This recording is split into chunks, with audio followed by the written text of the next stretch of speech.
Hi friends, இன்றைக்கி நம்ம சேனலில் பார்க்க போகிற வீடியோ என்னென்னா தக்லைஃப் திரைப்படத்தை பற்றி பார்க்க போகிறோம். வாங்க வீடியோக்குள்ளே போகலாம். இந்த திரைப்படத்தில் ஹீரோவாக பார்த்தீங்கன்னா உலக நாயகன் கமல்ஹாசன் நடிச்சிருக்காரு. ஹீரோனியாக பார்த்தீங்கன்னா அபிராமி நடிச்சிருக்காங்க.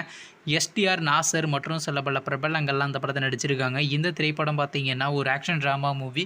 படத்தில் டேரக்டர் யாருன்னு பார்த்தீங்கன்னா மணிரத்தினம் அவர்கள் தான் இந்த படத்தை இயக்கியிருக்காரு. படத்துக்கான மியூசிக்ன்றது பார்த்தீங்கன்னா ஏஆர் ரகுமான் அவர்கள் தான் அந்த திரைப்படத்துக்கு இசையமைச்சிருக்காரு. நெக்ஸ்ட் பார்த்தீங்கன்னா இந்த திரைப்படத்துக்கான கிளிப்ஸ்லாம் ரிலீஸ் பண்ணியிருந்தாங்க. அப்புறம் பார்த்தீங்கன்னா ஃபர்ஸ்ட் சிங்கிளுக்கான அனௌன்ஸ்மெண்ட் ப்ரோமோலாம் ரிலீஸ் பண்ணியிருந்தாங்க. சரி, இப்போ இந்த படத்தை பற்றி என்னென்னு கேட்டிங்கன்னா, அந்த ப்ரோமோ ரிலீஸ் ஆகி பார்த்தீங்கன்னா 1 வாரம் ஆயிடுச்சுங்க. ஆனால் ஃபஸ்ட்டு எங்களுக்கான அப்டேட்டை பார்த்தீங்கன்னா இன்னும் அனௌன்ஸ்மெண்ட் பண்ணாமல் வச்சுருக்காங்க. வெயிட் பண்ணி பார்ப்போம் இந்த வாரமாச்சும் அனௌன்ஸ்மெண்ட் பண்ணுறாங்களா இல்லையான்னு. அதுக்கப்புறம் இந்த திரைப்படத்தை ஜூன் மாதம் 5ஆம் தேதிக்கு 2 தியேட்டருக்கு ரிலீஸ் பண்ண போகிறாங்க. நீங்கள் இந்த தக்லைஃப் திரைப்படத்துக்கான ஃபஸ்ட் எங்களுக்காண்டி எவ்வளோ வெயிட் பண்ணிருக்கீங்கன்னு மற்றும் எஸ்டிஆர் அவர் நடித்து வெளிவந்த திரைப்படத்தில் உங்களுக்கு எந்த படம் ரொம்ப பிடிச்சிருந்துச்சுனோ, மேலும் இது போன்ற மூவி சம்மந்தமான அப்டேட்னா மறக்காம நம்ம சேனலையும் சப்ஸ்கிரைப் பண்ணிட்டு மேலே உள்ள பெல் ஐக்கானை கிளிக் கொடுத்து ஆள் கொடுங்க. அப்போ தாங்க நாங்கள் போகிற ஒவ்வொரு வீடியோ உடனுக்குடன் நோட்டிஃபிகேஷனாக வரும். தேங்க்ஸ் ஃபார் வாட்சிங். சந்திப்போம். பை.